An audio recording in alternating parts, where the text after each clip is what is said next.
what justifies now the need to actually go into a cinema camera? Now, I got a few caveats.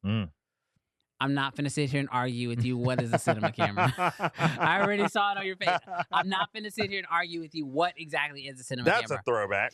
But the question is, when should you choose to upgrade from what you would identify as a mirrorless camera into... I'll tell you what's not a cinema camera. Oh, my God. This man finna go off again. But, like, what justifies the jump from a mirrorless camera, DSLR camera, to an actual cinema camera? And chat, I want to hear your answer. I really want to know, because I've had a few people ask me recently, like, hey, what is the real benefits of me going to a cinema camera? Why should I jump to a cinema camera? Because I remember when I bought my first cinema camera and all the headaches that came with it. Yes. So, like, when do you think people should make that adjustment? Because I do feel like when you make that jump, the images start to change. Yeah. The workflow starts to change. For sure. Your look starts to change. And before you know it, you're in a whole different ballpark. So when do you think is a good idea to make that jump? So, chat, this is opinions only. Like, obviously, there is everybody's path. Everybody's journey is going to be different.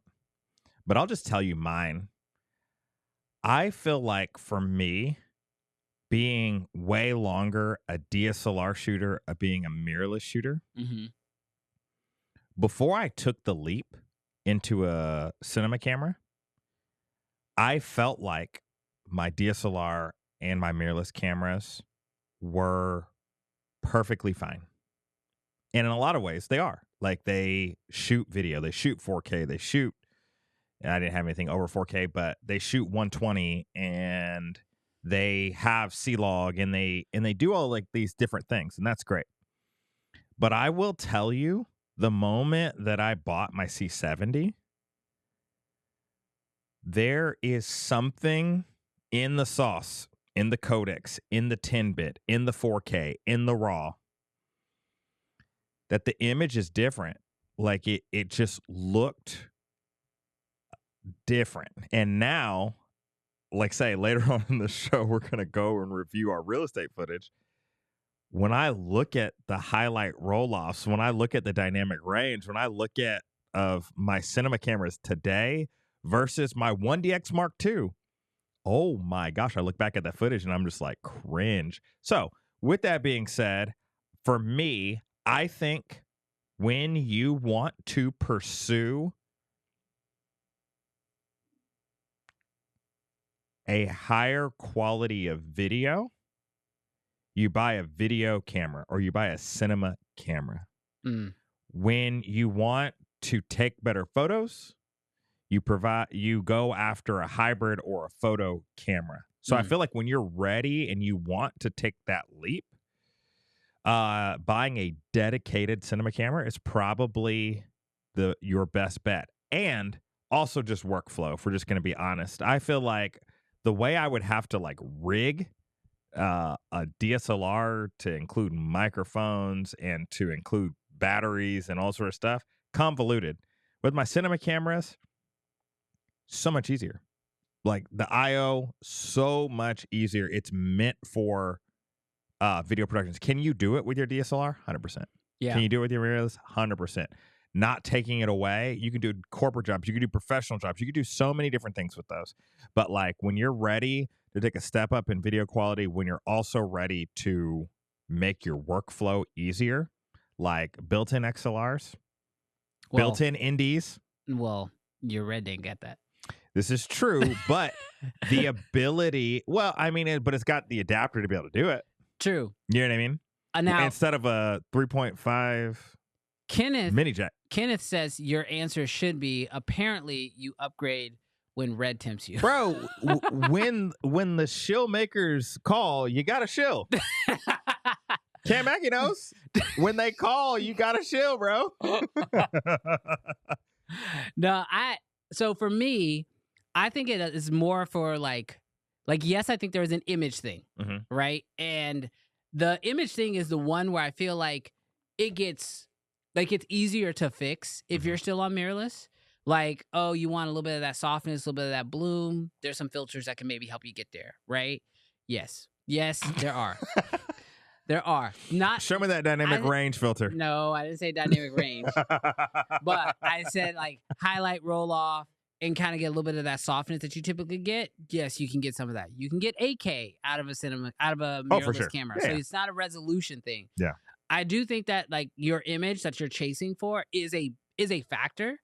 But for me, it was what you said about having a cinema camera, like having a camera that is video first. Mm-hmm. Because like when it comes to using DSLRs, mirrorless cameras, that kind of stuff, like there are just certain things that are missing, whether that's proper peaking or waveforms or, different ways to actually monitor your exposure, false color. Like those are elements that go a really long way in video, especially when you know what you're doing with them, that can really help you dial in an image that you just can't get on a mirrorless camera. And I think we are seeing mirrorless cameras trying to catch up to that. Like, I know Lumix Gang is in the chat and they're loud, but yes, I'll give you your credit, Lumix Gang. Y'all have a lot of y'all's cameras do have those features built in, which is great, which is why I think you get to those conversations of like, what is a cinema camera, what is not.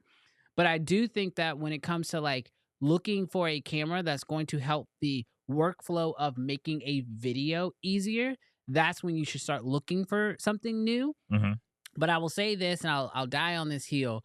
I don't think you should buy a new camera until you are very frustrated with your current camera and what it is not currently offering you. That's good. Because that is when you'll know, when you start asking creators, like I get this message at least once or twice a week, what camera should I buy? And that's it. That's the whole message. They just DM me and they're like, what camera should I buy? Dude, there's like 50 follow-up questions I need to ask you.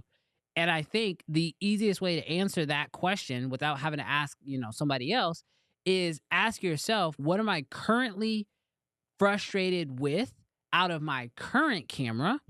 Or what is my current camera limiting me from being able to do?